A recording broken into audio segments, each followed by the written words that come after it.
Habari ya asubuhi, habari ya kwako wewe dada, wewe mama. Leo nataka nikuambie kwamba unatakiwa kuwa smart. Unatakiwa kuwa smart kwa maana uvae vizuri. Vaa vizuri kwa maana ya kwamba mwili wako uvalishe nguo nzuri zenye staha. Acha kuvaa nguo zilizochanika. Zamani nguo zilizochanika ilikuwa navaa vichaa. Siku hizi unavaa watu wazima na akili zao. Ni swaga No, mwili wako ni hekalu la Mungu, utunze vizuri. Dada, wewe mwili wako ni wa thamani sana, kuanzia kucha mpaka nywele yako ya mwisho juu. Unapaswa kujistiri. Vaa vizuri, mwili wako ufunike vizuri. Yaani wewe una haja kujiweka wazi ili tujue kwamba umeumbika. Yaani tunajua Mungu amekuumba vizuri. Tunajua uumbaji wa Mungu hujakosea. Kwa hiyo vaa vizuri, upendeze. Yaani ndio staha ya mwanamke. Mwanamke ni staha. Kwa tutaona tu uumbaji wako na tutajua uumbaji wa Mungu kwamba alikumba vizuri. Sio mpaka uvae uchi, sio mpaka utuonyeshe kilichoko ndani ya nguo. Lakini kingine unatakiwa kuvaa vizuri kichwani. Mwanamke mzuri wa maana tunampima kichwani kwa madini alionayo. Vaa vizuri, kuwa na madini ya maana kichwani. Tunahitaji kuona kwamba kichwani una nini. Unaongea vitu gani? Unaongea pointi za msingi.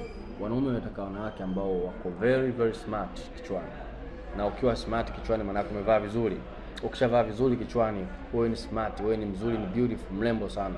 Urembo wako usitulazimishe tuone kwa nje. Uweke kichwani.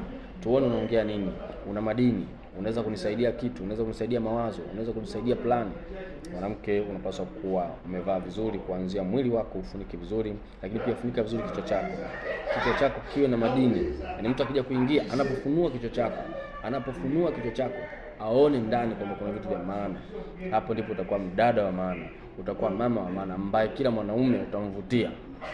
Utamvutia mwanaume yeyote duniani kwa maana ya vile ambavyo unaonekana, kwa maana ya mavazi. Funika mwili wako usitiri, ili mtu awe na shauku ya kujua nini kiko ndani ya ile nguo. Mtu awe na shauku ya kujua nini kichoko ndani ya kile kichwa. Na akienda akute kweli kuna vitu ambavyo hakutarajia, akute vitu amazing, akute vitu vikali, akute vitu vya maana, vitu ambavyo vitamfanya abaki, aendelee kuvitazama, aendelee kuvisikiliza, aendelee kuwa navyo, atamani vile vitu viwe vya kwake. Wanaume wengi tunajisifia kwa kuwa na wanawake wenye akili, wanawake ambao wako vizuri kichwani, ana madini. Akisimama sehemu huna mashaka, unajua mwamba kasimama pale. Pale kuna kichwa cha maana. Anapotoka kwamba nakwenda sehemu fulani hata kama haupo, anapokuaga nakwenda sehemu fulani wala uwazi, kwa sababu anajua kuvaa vizuri, atajistiri kama mke wa mtu, atajistiri kama mdada. Kuna watoto wengine wadogo mabinti wa miaka 10 na kitu, unakuta nyumbani geti kali, kwa sababu ukiona unafungiwa geti ujue baba akuamini.